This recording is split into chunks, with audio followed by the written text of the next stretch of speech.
Paz e graça, queridos e amados irmãos, Deus abençoe a todos vocês, como é que estão vocês? Mais uma vez voltamos aqui no nosso canal do YouTube para falar a palavra do Senhor.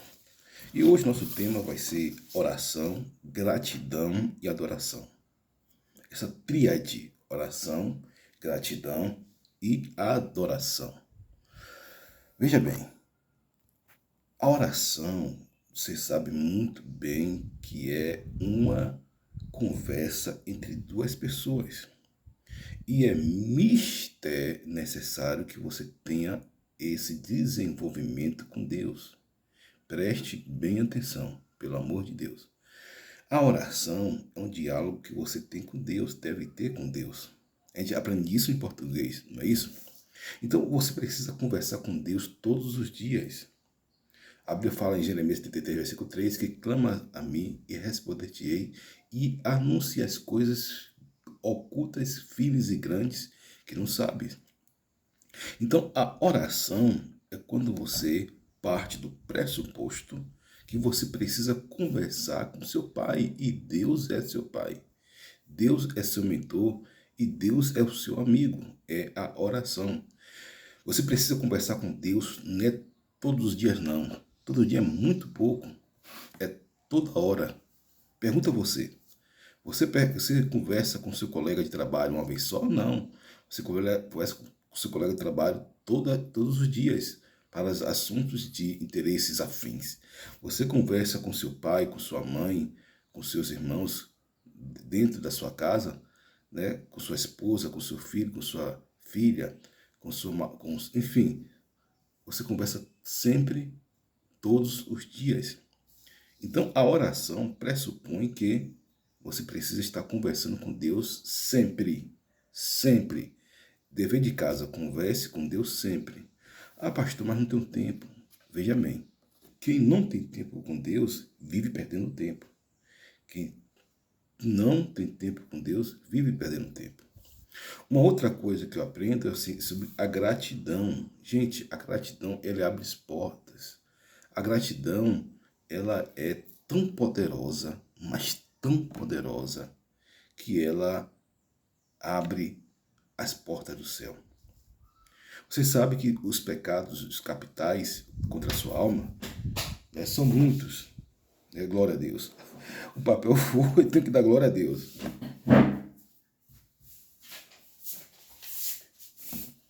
Que eu trabalho com esboço, né? E é isso mesmo. Então, a gratidão abre portas. A gratidão faz a sua serotonina, dopamina, fluir no seu corpo. Não somente espiritual, mas também emocional. E, mais do que emocional, no seu físico. Perceba quando a pessoa é grata. Por isso, eu vejo muitas pessoas, sabe? Quando alguém sai da igreja, chateado pela igreja, o problema é da pessoa. Porque, gente, toda igreja você tem que ser grato. Você for para aquela igreja, seja grato por aquela igreja. Todas as vezes que eu vejo alguém reclamando da igreja, o problema não está na igreja, está na pessoa. Se eu, pastor Oséias, né, com todo esse conhecimento que eu tenho, pela misericórdia de Deus, pela graça de Deus, sair falando mal de uma igreja, o problema não está na igreja, o problema está em mim. O problema está em mim, né? Agora, claro que tem igrejas que você se adapta mais. Tem igrejas que você, da sua adaptação. Mas quando uma pessoa fala mal de qualquer igreja, o problema é da pessoa e não da igreja, né? E não da igreja. Se toda vez que você sair chateado com a igreja, o problema é seu. O problema é da igreja, né? O problema é da igreja. Então, você precisa ser grato pela igreja que você está participando, que você participou, né? Se você teve oportunidade ou não. Porque hoje em dia as pessoas saem da igreja por tudo que é o motivo. Ah, me deu oportunidade, fico na igreja. Não me deu oportunidade, sai da igreja. E vou dizer para você, e nem é por motivos de pecados, né? Mas por motivo de egos. Ah, se você me dá oportunidade, sai da igreja. Se não dá oportunidade, sai da igreja. Se me dá cargo, sai da igreja. Se não dá cargo, sai da igreja. Gente, isso é uma mentalidade infantil, uma mentalidade que precisa ser corrigida à luz da palavra de Deus. Claro que é bom você servir, né? Você ter cargo, isso é muito bom, maravilhoso, né? Você ter cargos, você ter oportunidades, né? E eu já vi várias centenas de pessoas, né, ao longo dessa minha história saindo da igreja porque o pastor não deu oportunidade, o pastor não deu cargo. Principalmente nas igrejas tradicionais, isso é muito forte, nas igrejas mais abalizadas, né? Isso é muito forte. Porque nas neopentecostais, sempre quem faz o culto, né, o membro participa ali orando, né, mas como passivo, né? Mas que as igrejas tradicionais, né, sempre tem vários grupos, grupo disso, grupo daquilo, que é muito bom, né? Grupo de oração, grupo disso, né? Por exemplo, para você entender isso, você precisa compreender como uma igreja funciona. Por exemplo, uma igreja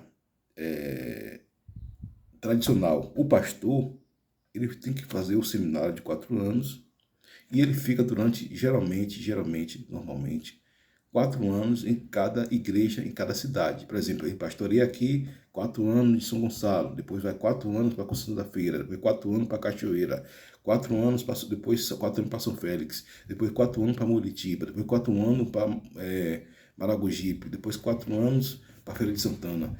E aí, claro que ele se aposenta, ou como diz o termo, né, jubilado, né, geralmente em conversões sérias, mais abalizadas, melhor, e ele para de se pastorear, ou seja, a aposentadoria dele. Geralmente é isso, mas claro, tem pastores que ficam 5, 6, 7, 8, 10 anos, né, até a vida toda, mesmo sendo igreja tradicional, em um lugar, né. Por isso você não pode se ligar a pastores, tem que se ligar a Deus. Quando você se liga a pastor, eu sou pastor, mas qual a minha convicção, qual a minha ideia? É que as pessoas não se peguem em mim, se peguem a Deus. Se pegue a Deus, né? E muitos pastores, todos os pastores que eu trabalhei, né? Eu trabalhei 1 ano em Feira de Santana com o pastor Marcos Godin, 1 ano em São Félix com o pastor Beto Rossignoli, 1 ano aqui em Conceição da Feira com o pastor Carlão, né? Na liderança deles, sempre subalterno a liderança deles, né? Sempre trabalho, né? Nessa subalterno, né, muitos anos aqui na igreja da minha sogra, mas o que ocorre? Eu peço ao povo, quando é a oportunidade que é me dada, que não se ligue em mim, mas se ligue em Deus. Na minha própria igreja que Deus colocou nas minhas mãos durante 3 anos, né, aqui na cidade, que é um trabalho maravilhoso, extraordinário, fora do comum, né, porque eu gosto de fazer as coisas com excelência, mesmo que seja uma igreja pequena, que as pessoas não dêem valor, mas Deus dá valor, porque é assim que eu aprendi. É assim que eu aprendi.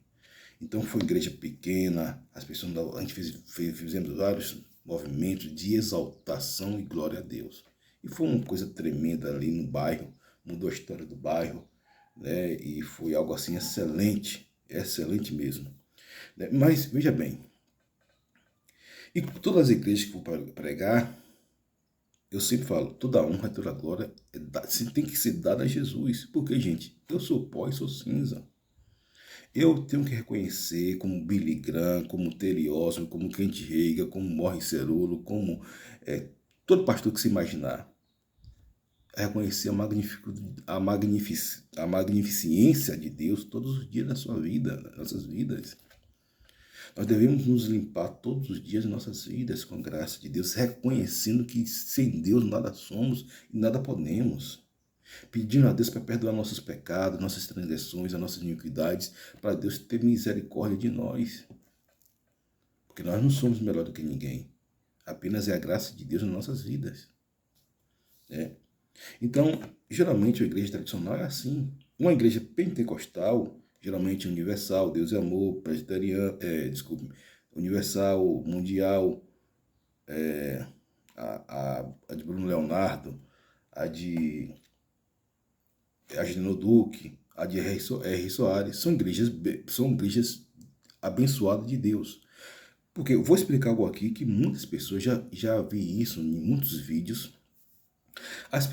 Tem muitas pessoas que pega Silas Malafaia, Edir Macedo, R. Soares, antigamente era Davi Miranda, Manuel Melo, Dorel de Oliveira, mas esses partiram no Senhor, e fica só em cima de Silas Malafaia, Marcos Feliciano, Agino Duque, R. Soares, Edir Macedo, Valdemiro Santiago, né?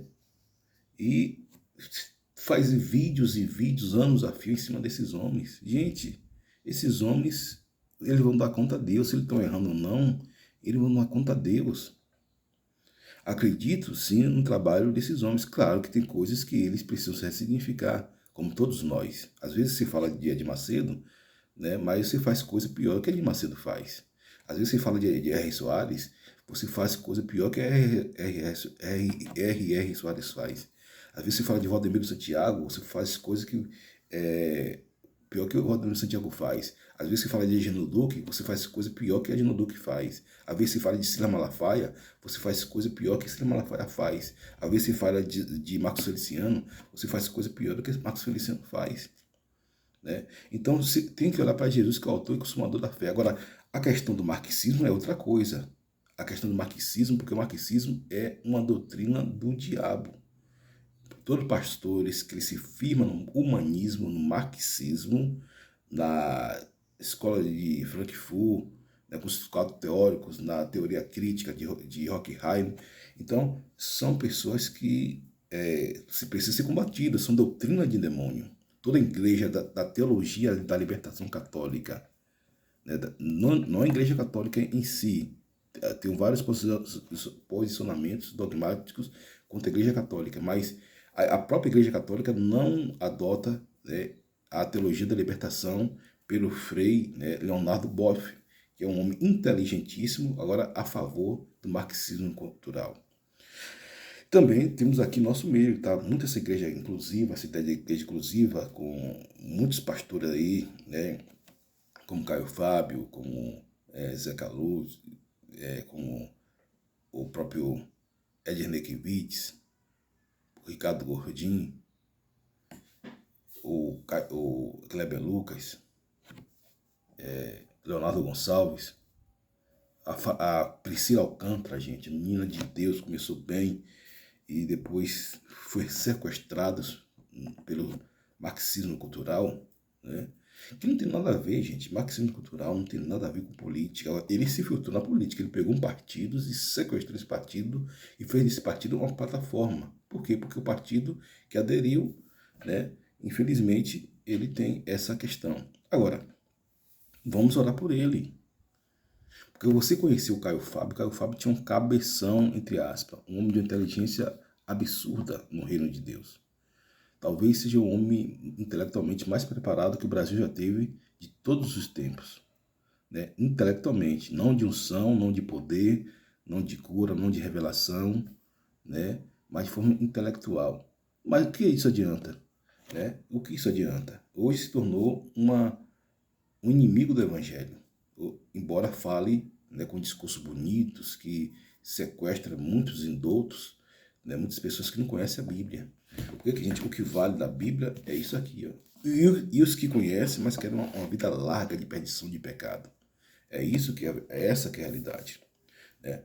Então, você precisa entender que a palavra de Deus que resgata, que restaura, né? Que resgata, que restaura. Então não vá nos ensinamentos desses homens, Ariovaldo Ramos, Caio Fábio, Ricardo Gondim, Edir Nekiewicz, Leonardo Gonçalves, Kleber Lucas e dentre tantos outros.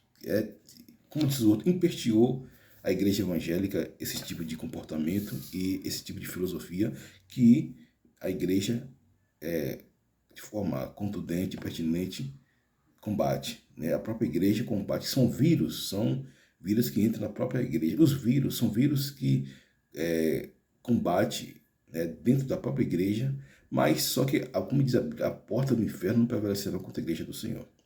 Onde está ouvindo alguém falando, olha, mas pastor assim, faz assado.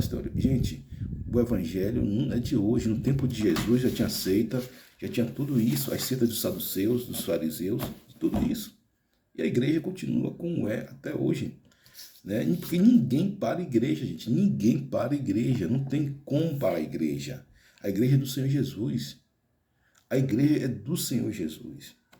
Mesmo que destrua todos os crentes do mundo, vai surgir mais do dobro ainda, porque a igreja é do Senhor Jesus, não tem como destruir. Daí foi Jesus que a porta do inferno não prevalecerão contra a igreja do Senhor.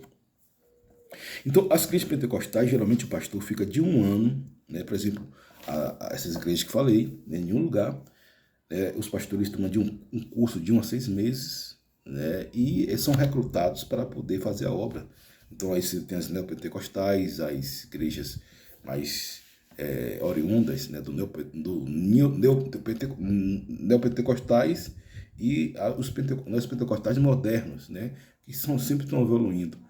Não vejo nada demais, né? Não vejo nada demais a igreja ser neopentecostais. Não vejo nada demais, né? Tem gente que quer criticar, porque tem aqueles que são a crítica radical, né? Que são da crítica, critica tudo. Critica a igreja neopentecostal, critica os seus líderes, né? Mas coisas fúteis e inúteis, né? Tem aquele que e tem aquele que neopentecostais que fixa. Eu tenho vários amigos nesse meio pentecostal, nesse meio tradicional também. Eu sou um cara que tem muita influência, muita trânsito livre para essas igrejas, né? E os seus líderes, respectivos líderes. E tem líderes que ficam de um ano, né, neopentecostal. Por exemplo, um pastor da igreja da Universal, da Deus Amor, da Mundial. Geralmente ele fica de 1 a 2 anos em um local, depois ele vai para outro. E assim sucessivamente, né?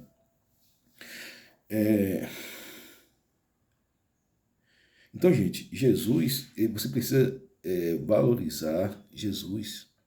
Né? Adoração, gratidão e adoração. Oração, gratidão, adoração. Quando você é grato pela igreja, pelo pastor, pelo aquilo que você passou, até aquilo que foi de ruim, que foi melhor para a sua percepção. Quando Jesus mandou trazer, não jogar fora os cestos de peixe e peixinho, está isso muito claro no livro Texosa, eu aprendi que Jesus pega a nossa experiência, por mais amarga que seja, para transformar em melhor, em um vinho melhor, né? Para transformar em um vinho melhor. Então, cuidado, né? Outra coisa, Jesus valorizava mulheres e crianças. Jesus valorizava mulheres e crianças. Agora, é diferente de você valorizar, por exemplo, um homossexual, né? Por exemplo, o povo da LGBTQIA. Nós devemos amar essa pessoa. Nós devemos proteger essas pessoas. Agora, não concordar com o pecado. Não devemos concordar com o pecado dessas pessoas e a pessoa que não tem um evangelho. Porque, gente, tudo é questão de inteligência. Essa caixa aqui tem um cérebro que é algo que é inerente a qualquer ser humano. Uma das coisas que eu acho mais sagrada no ser humano é a inteligência. Não importa se ele é doutor, se ele é PhD, se ele se formou em Harvard, em Oxford, nas melhores faculdades do mundo, ou se ele é um simples camponês, um simples, até um mendigo, não importa. Mas importa como ele usa a inteligência, a sabedoria, né? A sabedoria, que é algo que para mim, depois da santificação, da salvação, é para mim algo mais sagrado, é a inteligência. Né? A inteligência para mim é algo, meu Deus do céu, linda, né? Usada de forma certa. Porque a sabedoria é quando você pede a Deus, a inteligência é quando Deus já lhe deu o dom e você usar aquilo que tem de forma correta. Né? Porque a sabedoria, eu peço sabedoria a Deus todos os dias. Peço sabedoria a Deus todos os dias. Né? Até para comprar uma simples coisa ou para sair de casa. Porque às vezes você tá no supermercado, né? Geralmente esses dias eu fui levar o carro para fazer a força e apareceu duas pessoas que eu não conhecia, começou a conversar comigo, né? E começou a conversar, um tratou de um assunto e outro tratou de outro assunto. E eu tenho que ter sabedoria de Deus para poder falar da palavra de Deus e dar direção àquela pessoa, mesmo não conhecendo aquela pessoa. Né? Inteligência é usar sabedoria. E a inteligência é você usar o seu intelecto de forma correta, gente. Você libertar as pessoas, deixar as pessoas livres, deixar as pessoas sadias. Né? Agora, por exemplo, Jesus ele ama o povo do LGBTQIA. Ama. Todos eles. Travestis, gays, lésbicas, homossexuais. Agora, Jesus não concorda com a prática dele e incentiva que os mesmos parem de praticar tais pecados como se fosse qualquer um. Agora, veja bem, muitas pessoas falam, mas pastor, por que a igreja trata o homossexual de forma contundente e o prostituto ou prostituta de forma mais branda? A igreja não trata isso. É porque o prostituto, a pessoa que está na prostituição, ou a prostituta que está na prostituição, ou outro pecado qualquer, já é um pecado, já é declarado. Só que o homossexualismo é um pecado que as pessoas querem tirar, rasgar da Bíblia. Você está me entendendo? O cara que comete pecado dessa área, a própria igreja já condena, né? Mas a igreja não fala, não, a pessoa que comete tal pecado, ela vai ficar em abalização para a gente passar a mão na cabeça, né? Porque isso, ou seja, colocar panos moles, não, a igreja já é, pela própria Bíblia, uma condenação. Só que no meio que nós vivemos hoje, tanto o marxismo cultural que está penetrando da igreja, como a justiça, como as leis, estão querendo favorecer e querem entrar na igreja para que esse povo, né, seja considerado participante do corpo de Cristo de uma forma regular. Como não pode dizer? Ah, mas tem gente que faz isso, que faz aquilo dentro da igreja, é verdade. Mas o caso não é esse. Uma coisa é uma coisa, outra coisa. Você precisa disciplinar a matéria, você precisa aprender, ler. Por exemplo, quando eu falo aqui, é porque eu leio vários livros, eu ouço vários pastores, mestres, sociólogos, filósofos, que a princípio não são cristãos, da minha religião, tem um temor do Senhor, né? Então eu tiro minhas conclusões, porque não é qualquer um que vai me enganar, não, de jeito nenhum. Não é qualquer pessoa que vai chegar no YouTube falando besteira que vai me enganar, pelo contrário, né? Eu identifico logo os erros dessas pessoas teológicos, né? Porque o evangelho tem que ser simples, gente, íngreme, né? Íngreme. Veja você, uma menina aqui em Salvador, tá no Instagram de todo o Brasil, todo mundo, uma menina rica, no Shopping Barra, né? Na cabeça dela, ela acreditava que era uma cachorra, uma cadela. E alguém segurou ela, estava segurando pela coleira e passeando com ela num shopping, menina riquíssima. Riquíssima. Tanto ela como estava segurando. Não se sabe se é irmã, não se sabe se era namorada. Se você quer menina riquíssima, classe média altíssima. Só a bolsa da menina era uns 6, 7 mil reais. Só a bolsa, né? E ela era de 4 andando pelo shopping Barra, daqui na Bahia, em Salvador, né? Então, isso é coisa de Deus, gente? Não. Então, e começa o quê? Pelo vírus do marxismo, que o marxismo é um vírus. Aí ele penetrou da política, usou da política para sua plataforma, e muitos incautos não sabem discernir, não sabem tirar, não sabem como você tratar um peixe, tratar um frango, tratar um animal que você vai alimentar daquela carne ali. Você tem que tirar as espinhas e tal para poder digerir. Tem gente que não sabe fazer isso, né? Infelizmente. Então, a política, ela sequestrou, né, o marxismo cultural e tem destruído muitas famílias, né? Famílias oriundo da palavra de Deus, né? Porque se deixaram de sequestrar. É aquela história que eu falo para você, por exemplo, é tão jovem. O cara crente, o cara cheio do Espírito Santo. Aí ele vai para a igreja. Ele está na igreja, tá? Ele vai para a faculdade, geralmente faculdade, para a universidade melhor. Aí chega lá, os professores começam a questionar, e Deus existe? E ele começa o quê? A ser bombardeado. Ele que era um crente firme, pregava a palavra, né? Começa a ser bombardeado. Depois ele começa o quê? Ter uma visão cínica. Ah, Deus não existe nada. Depois uma visão crítica. Se Deus existe, por que isso acontece? Se Deus existe, por que acontece tal coisa? E começa o quê? A ser uma pedra de tropeço para aqueles que querem salvação, né? Em vez de ser um facilitador ou um ganhador de almas. Então, nós vivemos num mundo assim. Nós vivemos num mundo assim. E Agora tem aqueles que vão, né? E também não pense que só em faculdade e universidade não, também em seminário. Tem gente que chega no seminário e fica mais descrente. Tem professor no seminário que também do lado marxista, né? Eu já tive professores totalmente marxistas, né? Totalmente marxista. Eu deixei me dar continuidade com ele? Não. Eu entrei com a minha fé e saí com a minha fé. E Deus usou um profeta para mim. Na época, em 2001. Você vai, nem tudo que você vai ouvir no seminário, você vai deixar, né? Você vai aprender. Você tem que se descartar ali. Então, e é assim que é. É assim que deve ser, né? Por quê? Porque a sabedoria, gente... Alguém falou o seguinte, que o inteligente, ele livra de uma situação. O sábio não passa por aquela situação. O sábio não passa por aquela situação. O inteligente, ele cai no buraco e sai do buraco facilmente. O sábio, ele nem cogita cair no buraco. Nem cogita cair no buraco. Então, essa é a diferença do inteligente para o sábio. O sábio ainda é melhor do que o inteligente. Né?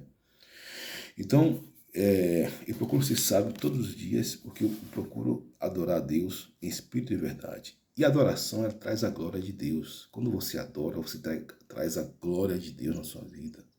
Quando você adora, você traz o favor de Deus na sua vida. Adore a Deus todos os dias da sua vida. Se for possível, eu vou pedir algo para você. Se for possível, eu falo isso porque eu estou praticando esse exercício que eu aprendi de um mestre. Comece seu dia adorando a Deus. Não vou dizer nem orando, porque a adoração é uma oração cantada. Comece adorando a Deus, né, se for possível. Quando é possível. Deus não quer sacrifício, viu, gente? Mas se tem coisas que você pode fazer pelo menos um dia na semana, né? Cantar louvores. Eu pego o meu violão e começo, minha alma engrandece ao Senhor, e começo a dedilhar, e vejo aqui a glória de Deus, e vejo aqui a bênção de Deus, e vejo aqui o poder de Deus na minha vida. É porque a adoração, gente, ela quebra grilhões, ela quebra coisas que você nem imagina. A adoração, ela traz a glória de Deus. A adoração não nos muda, não muda Deus, mas a sua glória que nos muda. É a sua glória que nos muda, como diz o hino de Antônio Cirilo. Né? Houve um tempo na pandemia que eu botava muitos os hinos antes e depois, porque os cultos eram assim, né? As lives eram assim, né, geralmente, para poder falar o seu coração. Mas tem um hino Antônio Cirilo que fala que não é a glória de Deus que muda Deus. A nossa adoração não muda a sua glória, é a sua glória que nos muda. Quando você adora, Deus manda o feedback. Em vez de você começar sua vida, seu dia, assistindo Instagram, assistindo fulano, beltrano, ou você começar o seu dia ligando a televisão, lendo um livro, né? Se você lê a Bíblia, muito bem, mas mas comece a sua vida, a sua Bíblia, o seu dia lendo a palavra de Deus e adorando a Deus em espírito e em verdade. Amém? Deus abençoe todos vocês, esse vídeo aí, que seja um vídeo abençoado e abençoador para a glória de Deus. E não se esqueça de fazer essa trade: oração, gratidão e adoração. Oração, gratidão e adoração. Oração, gratidão e adoração. Vou repetir. A repetição é didática. Oração, adoração e gratidão. Amém? Que Deus abençoe seu corpo, a sua alma, seu coração, e dê um excelente dia, uma excelente semana. Comente aí nos comentários, faça as suas perguntas, as suas interações, né? Assine o canal aí, né? Divulga esse canal, assine, coloque aí o legal, curta aí, porque o Instagram vai entender que esse vídeo é relevante para muitas pessoas. Deus abençoe a todos, em nome do Senhor Jesus. Um forte abraço. Seu amigo e pastor Oséias Silva. Lembrando que nossas mensagens, né, são mensagens de acordo com a palavra de Deus, e vai abençoar muito a sua vida. Vai abençoar, tem abençoado muitas pessoas, e vai abençoar muito o seu corpo, a sua alma e também o seu coração. Que Deus abençoe a todos, em nome do Senhor Jesus. Amém e graças a Deus.